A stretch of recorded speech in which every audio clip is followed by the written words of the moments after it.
নমস্কার, আমি সিদ্ধেন। আশা করছি আপনারা সবাই ভালো আছেন।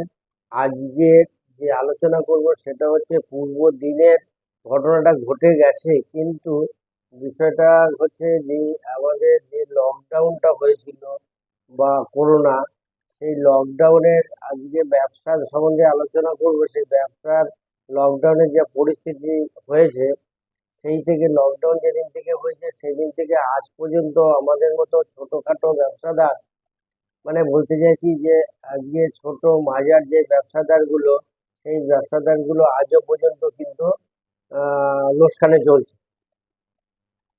যদি বলেন তাহলে এই জ্যোতিষ লাইনের সাথে ব্যবসার কি যোগাযোগ সূত্র আছে? হ্যাঁ, অবশ্যই আছে। কারণ হচ্ছে ব্যবসা লকডাউনটা যখন শুরু হয় তখন এটা রাহুর ট্রানজিস্টের জন্যই এই করোনাটা উৎপত্তি হয়েছে। এই করোনাতে রাহুর ট্রানজিস্টের মধ্যে যারা পড়ে গেছেন, সপ্তমে কেতু, লগ্নে রাহু, কিংবা রাশিতে রাহু, এইরকম ধরনের দৃষ্টিকোণে রাহু থাকার জন্য এই কিছু কিছু ব্যবসা একেবারে নষ্ট হয়ে গেছে, যেটা আজও পর্যন্ত তারা উঠতে পারেনি। এমন কি তারা ধার দেনা নগদে ধার দেনা ধার দেনা করাতে তাদের ব্যবসা বাণিজ্য একদম উঠে গেছে।